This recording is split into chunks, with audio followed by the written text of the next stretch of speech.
یہ میری خوش قسمتی کہ میں حضور کا امت ہوں، ساری زندگی اس کا شکریہ ادا کرتا رہوں تو کہ شکر ادا۔ ہم حضور کی امتی، نبی انتظار کرتے رہے، نبی منتظر رہے۔ حضرت خلیل اللہ اللہ کی بارگاہ میں پکار رہے ہیں، ربنا وابعث فیہم رسولا، مالک رسول بھیج دے۔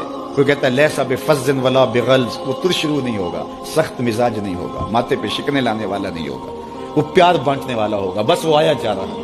حضرت عیسیٰ نے تو نام بھی بتا دیا نا، مبشرا برسول یاتی من بعد اسمہ احمد، لوگوں میں جا رہا ہوں، چلو نام بھی بتا دیتا ہوں، میرے بعد جو آنے والا اس کا نام احمد ہوگا۔ نبی انتظار کرتے رہے، 12 نبیوں نے انتظار کیا حضور کی امت میں ہونے کے لیے، تمنا کی۔ نستورہ راہب انتظار کرتا رہا، بحیرہ راہب انتظار کرتا رہا۔ شب ہجر کی سختیاں کوئی اس سے جا کے پوچھے، تیری راہ تکتے تکتے جسے صبح ہو گئی۔ زندگیاں گزار دی انہوں نے۔ سلمان فارسی کی کہانی سن لو، مجوسی کے بیٹے تھے، حق کی طلب میں نکلے، باپ نے گھر سے نکال دیا، ایک پادری کے پاس جا کے رکے، زندگی بھر اس کی نوکری کی۔ جب اس کا آخری وقت آیا، اس نے کہا میری تدفین کے بعد غموریا چلے جانا، وہاں کا پادری خدا رسیدہ ہے، تجھے اس سے کچھ مل جائے گا۔ کہتے میں وہاں سے غموریا آ گیا، پھر اس پادری کی ساری زندگی خدمت کی۔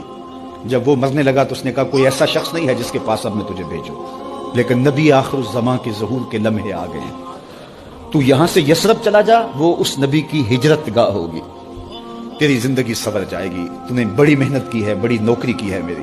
کہتے میں نے اس کو کہا کہیں ایسا نہ ہو میں دھوکہ کھا جو مجھے کوئی نشانی بتا دے۔ اس نے کہا 3 نشانیاں ہیں، ایک صدقہ نہیں لے گا، دوسرا ہدیہ رد نہیں کرے گا، تیسرا 2 کندھوں کے درمیان مہر نبوت ہے۔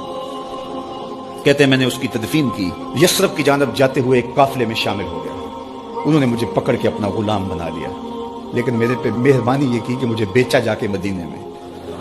ایک یہودی نے مجھے خرید لیا، میں اس کے باغ میں گوڈی کرتا تھا، کام کرتا تھا، کھجوریں توڑتا تھا، لیکن میں انتظار میں تھا کہ کبھی وہ نبی آخر الزمان آئے تو مجھے دید ہو، کبھی عرش پر، کبھی فرش پر، کبھی ان کے در، کبھی در بدر۔ غم عاشقی تیرا شکریہ، میں کہاں کہاں سے گزر گیا۔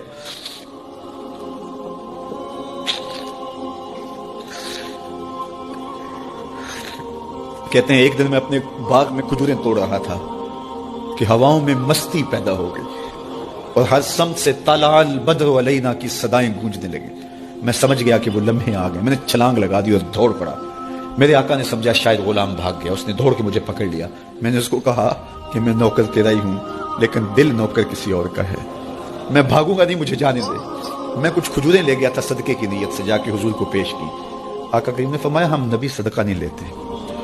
کہتے ہیں نشانی ایک پوری ہو گئی۔ کہتے ہیں کہ میں کچھ دنوں کے بعد اور کھجوریں لے گیا، اور میری نیت ہدیہ کی تھی، میں نے پیش کی، حضور نے قبول فرما لی۔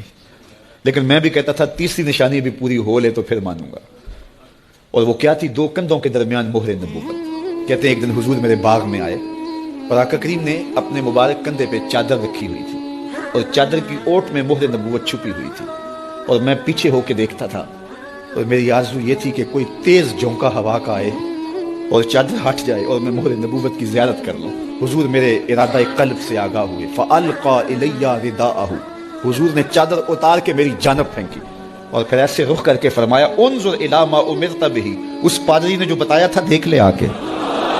تو کہا میں نے دیکھا کہ حضور کے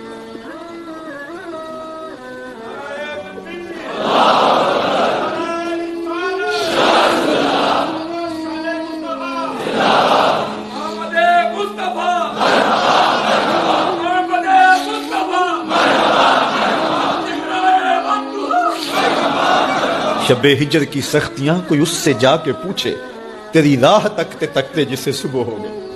ہم نے تو کوئی انتظار نہیں کیا نا، ہم نے تو کوئی دکھ نہیں سہا، ہم سوئے تھے مقدر جاگ اٹھے۔